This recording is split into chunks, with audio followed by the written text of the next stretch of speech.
Welcome to another episode of China Update, where I provide you with the most up-to-date political, economic, and geostrategic analysis on the world's number 2 economy. My name is Tony. Let's jump in. Happy Saturday, everybody. First up, we begin with the housing crisis. As regular viewers know, China's property sector, accounting for nearly a quarter of the economy, has been engulfed by a debt crisis since 2021 after a regulatory crackdown on high leverage among developers triggered a liquidity crunch, with a string of them being thrown into crisis. Over the weekend, Chinese financial media outlet Caixin published a long commentary on this space.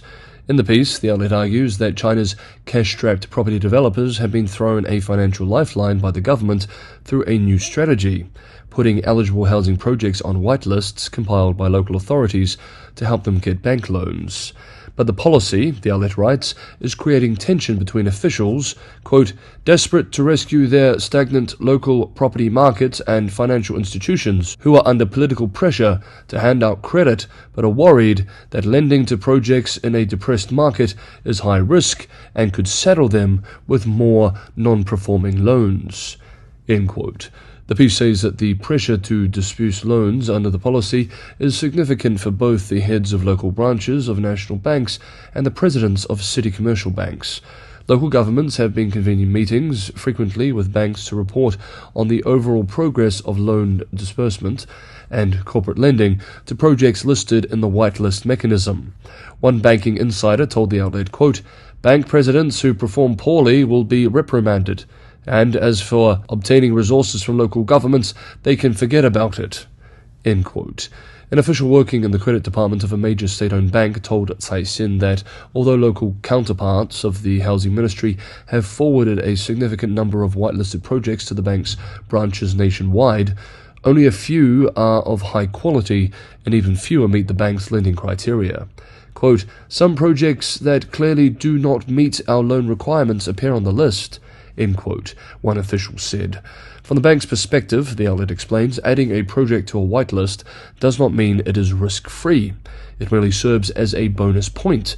The official added, quote, for projects recommended by local housing departments, we carry out the necessary investigations and reviews as usual. The fundamental requirements for loan approval and disbursement remain unchanged, but the process has become more efficient, end quote. The whitelist can only partially alleviate financing constraints, but they cannot fundamentally turn the property slump around, a vice president of a provincial branch of the major bank told Caixin.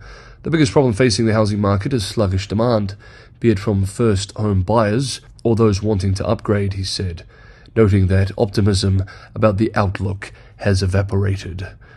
This week we learned that new home prices in China fell at their fastest pace in more than 8 years in March. New home prices in March dropped 2.2% from a year earlier, marking the biggest decline since August 2015, and worse than a 1.4% fall in February. Prices fell 0.3% month-on-month, matching February's drop. Wei Chun-ho, economist at UOB in Singapore, expressed in a note this week, quote, there's not much of an improvement in the outlook from here. I think there's still downside risks to the economy. It's pretty clear the property glut is still continuing, end quote. Next up, in an exclusive report published this week by UK-based Reuters, the outlet reports on the devastation of Africa's donkey population to meet Chinese demand for a traditional Chinese medicine made from donkey hides. The outlet writes that China's demand for the traditional medicine known as jiao is fueling the slaughter of millions of donkeys every year.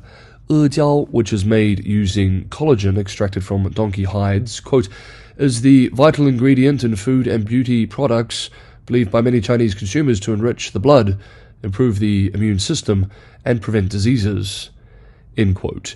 Reuters spoke to more than a dozen experts, including veterinarians and academics, to examine how demand for jiao is ripping across communities in Africa, which rely heavily on donkey, and how the trade in hide continues to boom despite efforts by some African nations to restrict it.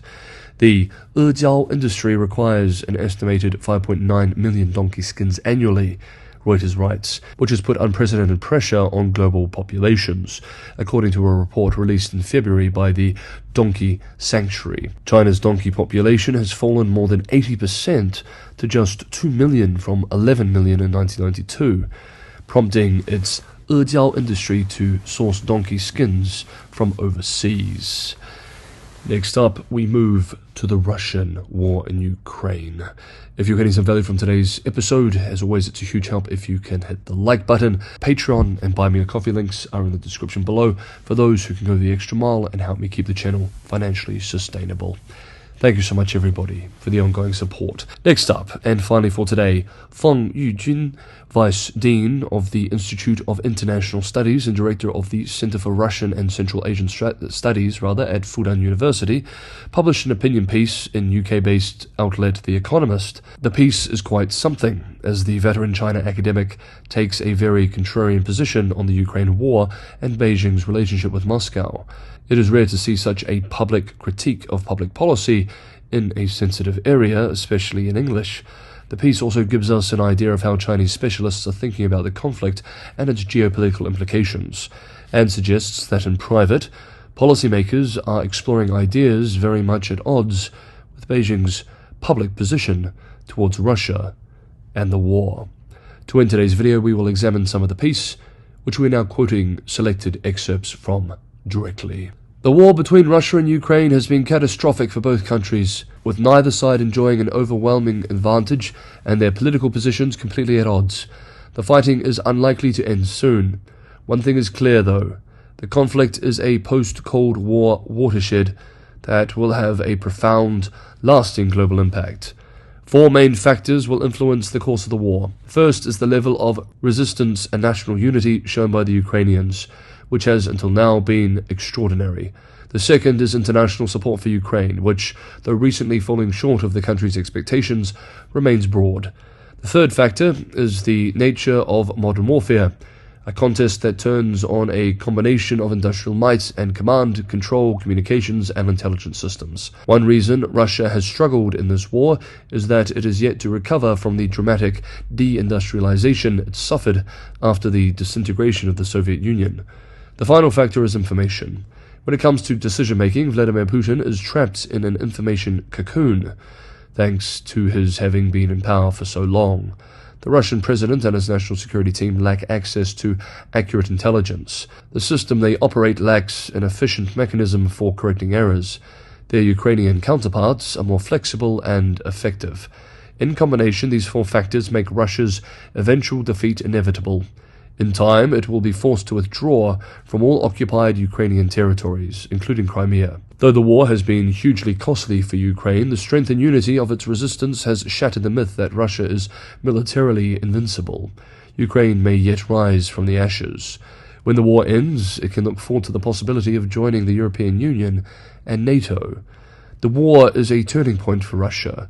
It has consigned Mr. Putin's regime to broad international isolation. He has also had to deal with difficult domestic political undercurrents. Political risk in Russia is very high. The war has also convinced more and more former Soviet republics that Russia's imperial ambition threatens their independence, sovereignty, and territorial integrity. As a result, prospects for the Eurasian integration that Russia advocates have dimmed. The war, meanwhile, has made Europe wake up to the enormous threat that Russia's military aggression poses to the continent's security and the international order. At the same time, the war has jolted NATO out of what Emmanuel Macron, the French president, called its brain-dead state. With most NATO countries increasing their military spending, the alliance's forward military deployment in Eastern Europe has been greatly shored up. China's relations with Russia are not fixed, and they have been affected by the events of the past 2 years. Russia's Foreign Minister Lavrov has just visited Beijing, where he and his Chinese counterpart once again emphasized the close ties between their countries. But the trip appears to have been more diplomatic effort by Russia to show it is not alone than genuine love-in. Shrewd observers note that China's stance towards Russia has reverted from the no-limits stance of early 2022 before the war, to the traditional principles of non-alignment, non-confrontation, and non-targeting of third parties. Now, the conclusion of this piece is especially at odds with Beijing's official stance on the conflict. We continue with a direct quote. Russia is seeking to subvert the existing international and regional order by means of war, whereas China wants to resolve disputes peacefully. With Russia still attacking Ukrainian military positions, critical infrastructure and cities, and possibly willing to escalate further, the chances of a Korea-style armistice look remote. In the absence of fundamental change in Russia's political system and ideology, the conflict could become frozen. That would only allow Russia to continue to launch new wars after respite, putting the world in even greater danger. Here ends the direct quote and today's episode of China Update. Thank you so much, everybody, for watching. Have a good weekend, and I will see you all on Monday.